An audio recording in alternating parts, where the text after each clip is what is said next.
everyone, welcome back to my channel. I hope you're all doing well. I'm going to be making a dinner recipe today instead of a usual dessert. And we're going to be making a budget-friendly Beef Wellington. And this Beef Wellington is going to have ground beef. So in this recipe, you're going to need 1 pound of lean ground beef. The leaner the better, with less grease. A half a cup of onion finely chopped, 1 tablespoon of Worcestershire sauce, a teaspoon of garlic powder, a teaspoon of salt, half a teaspoon of black pepper, half a cup of flavored breadcrumbs, and 1 egg beaten for binding. And you're going to need 2 sheets of frozen pastry, the puff pastry, thawed, and 8 slices of provolone cheese or Swiss. Now, we don't like neither. My husband likes both, but my son and I don't like the other one. So a good substitute can be cheddar. And then you're going to need an egg yolk with a tablespoon of water added to that. That's going to be your egg wash. That's going to give your puff pastry that golden brown color that it gets when it comes out of the oven. So we're going to preheat our oven to 375 degrees and line a baking sheet with parchment paper. So let's get started. We have our oven preheated at at 375 degrees. We lined a large baking sheet with parchment paper. I just want to show you the puff pastry I'm going to be using. It's by Char. It's gluten-free.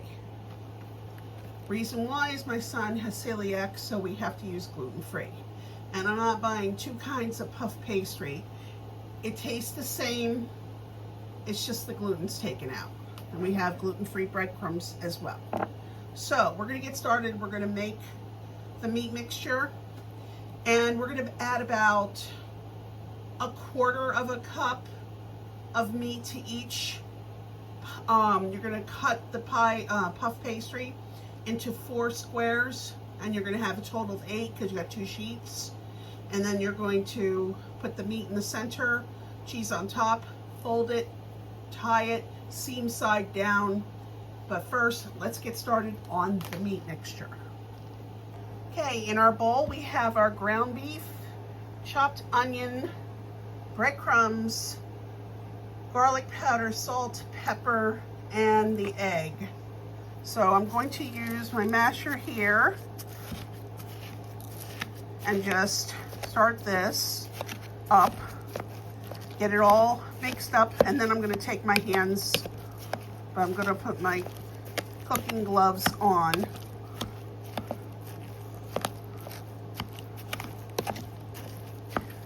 We're just doing this to mash all the meat up, and this way when we're ready to mix it, it'll be a little easier. I like using this. Okay, so I'll be right back. Okay, now we're going to take the with our hands and do what the masher can't really do, is get everything all nice incorporated. It smells good. How many of you ever had Beef Wellington? This is my first time. I've always wanted to try it, watching Hell's Kitchen with Gordon Ramsay. He's one of my favorite chefs. Let's see. Okay. You want it to look like so. Just like that, all incorporated. Now we're going to work on our pastry, puff pastry sheet. Now we have our puff pastry out, and we got it cut into 4s. So what I'm going to do next is measure 1/4 cup right here of the ground beef mixture, put it into the center of the puff pastry, and place a cheese on top. And this is where things kind of went awry, where it's cracking and wouldn't fold up, because this is a tough puff pastry to work with because of the gluten-free. I guess it's just the texture, how it works.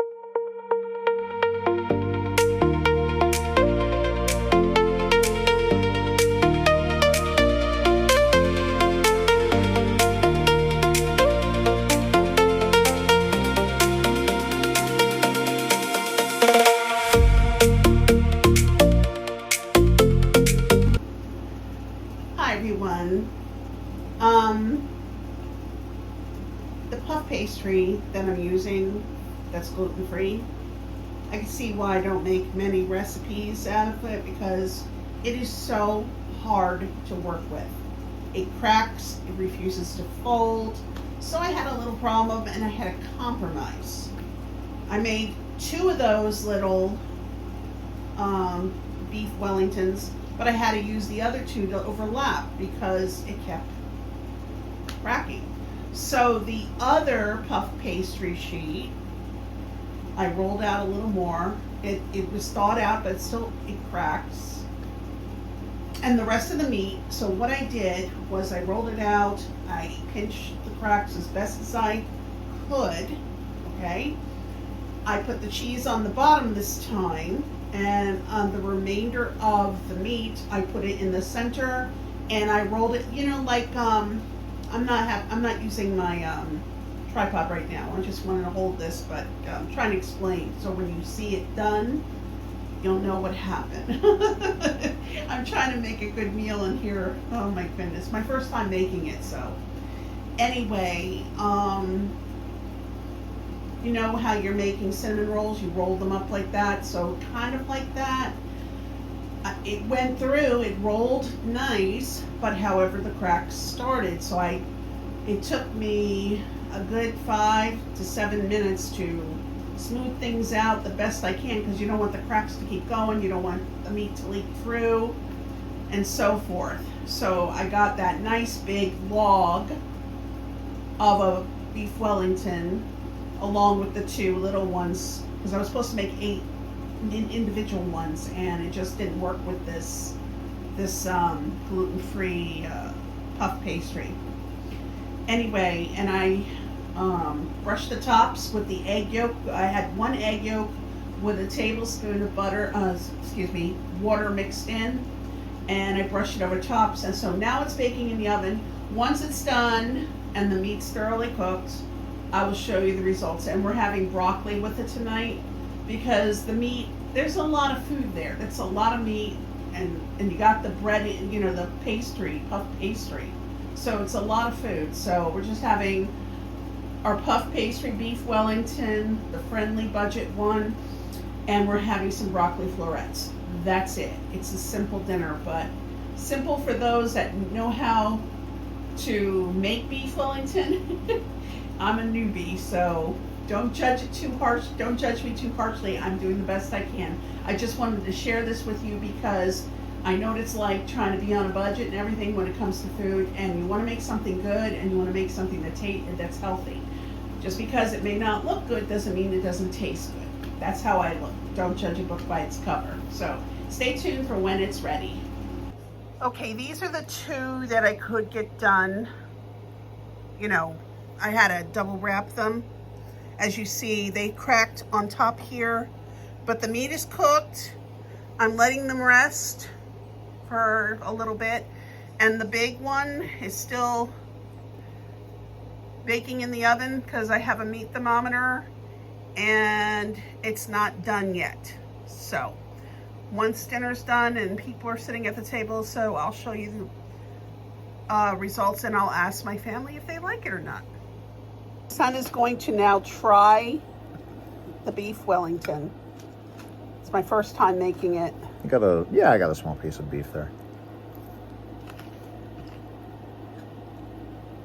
I like it. You like it? Tell him what kind of flavor it gives.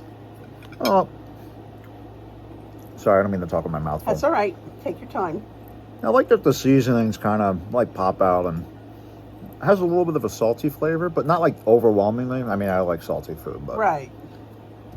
I think it works together well. Is the pastry flaky enough? Oh yeah, I mean, like, and buttery too. I know it's like a, what is it, like a gluten-free puff pastry? Yes, it is, and there's gluten-free breadcrumbs in there. They're seasoned breadcrumbs, and I use the blend by what's the name of that place? That brand. I thought it was the. I forgot the name of the brand. Oh, okay. It's called the blend, and what's in it is salt, pepper, and garlic powder, so I don't have to, add each individual one. So instead of putting like a teaspoon here, a teaspoon there, I put a teaspoon and a half of the blend, and it did not taste overwhelming. Does it taste overwhelmed? No. Overwhelming with the, no, it's a nice combination of flavors, right? Yeah, it's not like too overwhelming. Like it's a nice flavor. It's balanced. I was telling them that I had to make the big loaf because those little ones that you and your father have, I had to double wrap them because it just kept cracking. That's how gluten-free Gluten-free food. is really hard to work with. I mean, like, I become a pro when it comes to making baked goods, but the puff pastry is for another day. But Yeah. I just wanted my son to give you a heads up of what it actually tastes like. Somebody other than me. Thank you. Okay, this is the log I was telling you about. See how it cracked in here and some of the cheese oozed out, but it still stayed intact and it doesn't look that bad. So this was a challenge, but I stuck with it. And I know that whoever makes this will probably make it a lot better because you won't have to deal with stubborn gluten-free pastry puff. Next time when I make this, and say my son is not living here anymore and it's just my husband and I will make it definitely with the Pepperidge Farm pastry puff that works a lot better. So, thank you for tuning in to my channel. Have a wonderful weekend. Take care. God bless. Bye.